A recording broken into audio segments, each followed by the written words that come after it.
My sister had a new car, a freshly painted living room, and a boyfriend who never worked a day while I was cleaning office bathrooms at midnight. And I didn't know any of that was connected to me, until my grandmother smiled across the dinner table and accidentally blew up everything. My name is Becca. I'm 31 years old, I live in Cincinnati, and for 3 years and 9 months I worked myself into the ground for a reason that turned out to be a lie, so simple, so quiet, so dressed up in family love, that I almost missed it completely. Let me back up. When my parents died, Dad first, then Mom 14 months later, my sister Carla got the house. That made sense. She was the one who stayed. I had moved across town, renting a small apartment, managing fine on my own. Carla was younger, she was still finding her footing, and that house was everything our family had left. I didn't want anything from it. I just wanted her to be okay. So when she called me one evening, and I remember she was crying, like genuinely crying, that quiet kind of cry where you can barely hear words, and told me the electric bill alone was going to push her under, I didn't hesitate. Not even a little. I said, "How much do you need?" She said $300 a month would make all the difference. $300. Do you know what $300 means when you're already stretched thin? That's groceries. That's your car payment. That's the one nice thing you allow yourself each month. But she was my sister. So I said yes. We set up a direct transfer. Every first of the month, $300 left my account and went to hers. No drama, no paperwork, no questions. Because that's what you do for family, right? So I picked up a second job. Then a third. Morning shift at a grocery store, stocking shelves before dawn. Evening tables at a diner where my feet would throb by 9. And weekends. Weekends I was cleaning commercial offices downtown. Vacuuming conference rooms. Scrubbing sinks. Driving home at 1 in the morning wondering if I'd set my alarm right. I want you to really sit with that for a second. 3 jobs. Not because I was saving for something exciting. Not for a vacation or a house or even a car upgrade. For an electric bill. For my sister's electric bill. And you know what? I never once felt sorry for myself about it. That's just who I am. I take care of the people I love. It's not even a decision, it's just how I'm wired. Meanwhile, I was eating store-brand cereal for dinner some nights. I missed my friend Tammy's wedding because I couldn't afford the flight and was too tired to explain why. I skipped my own birthday 3 years in a row. Not because I'm dramatic. Honestly, I'm the opposite of dramatic. But because after a double shift, a birthday just feels like a Tuesday. And Carla? Carla sounded fine every time we talked. Good even. She redecorated the living room, sent me pictures, actually proud of herself. Got a new car. Started dating a guy named Derek who, from what I could tell, had a lot of opinions and very flexible working hours. I was happy for her. I genuinely was. Now, here's the part where I have to ask you something. Be honest with me. If someone you loved sounded okay, if they sent you cheerful texts and called on holidays and never once said, "Hey, things are tight," would you start questioning where your money was going? Would you ask for proof?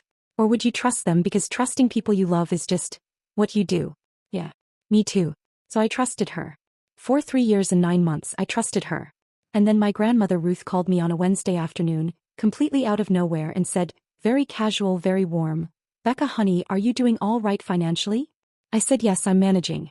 She said, "Are you still sending money to Carla each month?" I said, "Yes." Silence. Then, "Come to Sunday dinner. Don't bring anything. Just come." I didn't think much of it. Grandma Ruth is the kind of woman who likes everyone in the same room. She makes pot roast and asks about your sleep and notices things quietly for months before she ever says a word. I figured she just missed having us all together. So I went. It was me, Carla, Derek, Grandma Ruth, Grandpa Earl, and my cousin Patrice who drove up from Louisville because apparently Grandma had called her too, which I thought was a little odd but didn't question. The food was good. The conversation was easy. Grandpa Earl told a story about a neighbor's dog that went on about 4 minutes too long. Patrice kept catching my eye across the table for reasons I couldn't read yet. And then Grandma Ruth set down her fork, looked right at me with this calm, almost sweet expression and said, "Becca, you must have saved so much money now that those monthly transfers have been going back to you." I stared at her. "Back to me?" I said slowly, "Grandma, I send money to Carla. I'm the one sending it. Every month. $300. For the electric bill." The table went completely still.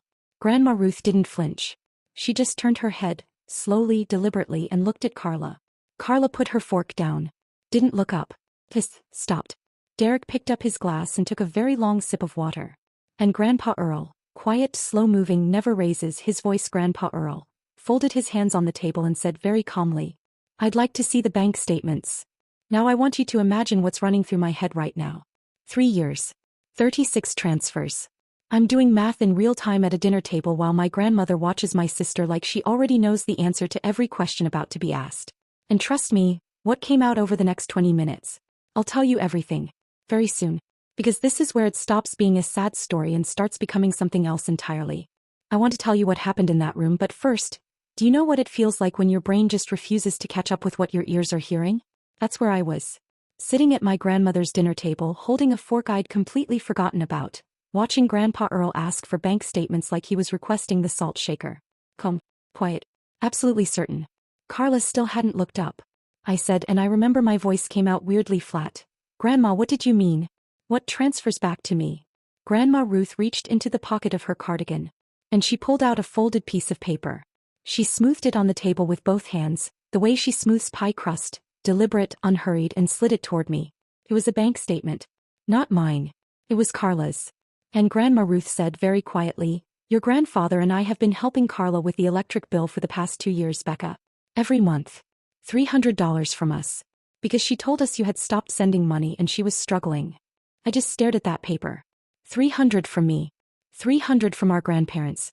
Every single month. For 2 years. Do the math with me. Because I did it right there at the table in real time while Grandma Ruth watched my face and Carla watched the tablecloth. $600 a month going into Carla's account. $7,200 a year.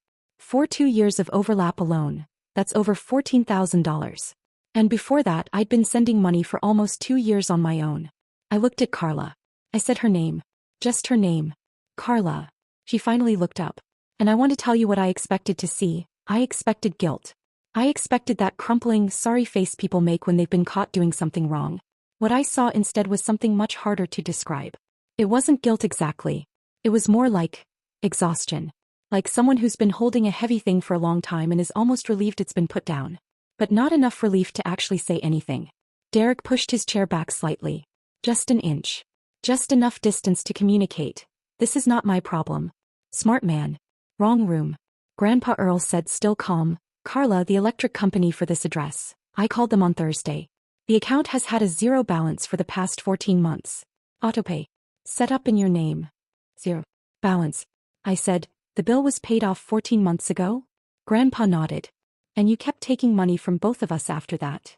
Carla said, it wasn't like that. There were other bills. The water heater broke. The roof needed. Did you tell us that? I said, did you say one word to either of us that the electric bill was paid and the money was going somewhere else? Silence. Here's what I want to ask you and I want you to really think about it. If someone you loved had a legitimate emergency, a broken water heater, a leaking roof, whatever, wouldn't the normal thing be to tell you? To say, hey, the electric is actually under control now, but I've got this other thing happening, can you help? Wouldn't that be the natural human normal response? Yeah. Me too. But that's not what happened. What happened was silence. And silence in this case was a choice. I won't pretend I handled the next few minutes gracefully. I didn't cry, I'm not a crier, never have been, but I got very, very quiet. And I think people who know me know that my quiet is scarier than most people's shouting. I asked Carla one question.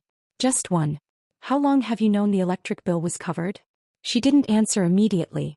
Grandma Ruth didn't move. Patrice, God bless her, had stopped even pretending to eat and was just sitting there watching like the rest of us. Finally, Carla said, about 16 months. 16 months. So for 16 months, while I was still working 3 jobs, still transferring money every first of the month, still eating store-brand cereal and skipping my own birthday, she knew. She knew the money wasn't going to what she said it was going to. And she said nothing. I want you to know that I didn't flip the table. I didn't scream. I didn't do any of the things you might be imagining. And maybe some of you are thinking, Becca, why not? Why didn't you lose it? Because here's who I am. I needed to know everything before I did anything. I needed the full picture.